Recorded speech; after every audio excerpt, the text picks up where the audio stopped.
Today on Fantasy Focus, we set our eyes on point guards. The King rightly returns to his throne, for 1 week at least, and a couple Johnny-on-the-spots filling in for injured starters.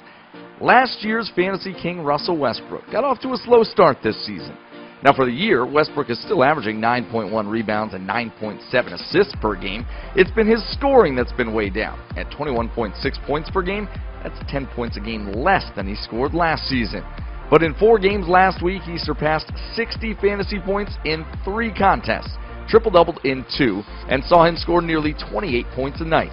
After seeing him get to 28 points in a game just twice in his first 15 games, he did it twice last week in just 4 games. Westbrook has raised his scoring average to almost 2 points a game in the last week, while teammates Paul George and Carmelo Anthony have seen their averages dip to around 20 points a night. Slowly but surely, Russ is rising to the top of the totem pole in OKC. Tim Frazier has been thrust into the starting lineup for Washington, with John Wall on the shelf for a couple weeks with a knee injury. Wall has missed 3 games this season. In those 3, Frazier has averaged 22.2 fantasy points a night, almost doubling his average in 16 games coming off the bench. Available in 90% of Yahoo leagues, Frazier is a good waiver wire ad for the foreseeable future. Same story goes for Spencer Dinwiddie in Brooklyn. D'Angelo Russell has missed 6 games this season, including the last 5 following knee surgery. In those games, Spencer Dinwiddie has been inserted into the starting lineup of the league's fastest-paced team and shined. An average 38.3 fantasy points on those 6 nights and 12 points and 6 assists on the season, and still, Dinwiddie is only owned in 2/3 of leagues.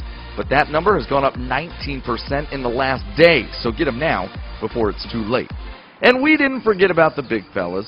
A former fantasy beast himself, minus the foul shooting, Charlotte's Dwight Howard has been back to his dominating ways. Ranked 15th overall last week, Howard has 5 straight double-doubles, averaging 19.4 points and 14.6 boards in that span. John Collins has entered the starting lineup in Atlanta's last 3 games. Before a dud on Saturday, he had averaged 13.5 points, 7.5 rebounds, 3 assists, and 2 steals over his previous 5 games. And for those who need field goal percentages, he's 39 for 52 from the field in his last 6.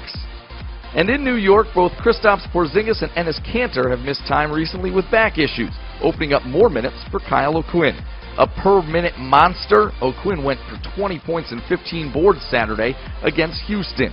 In 8 games where O'Quinn has managed to get at least 18 minutes, he's averaged 29.2 fantasy points. That'll do it for NBA.com's Fantasy Focus. Your go-to fantasy insight lives right here all season long.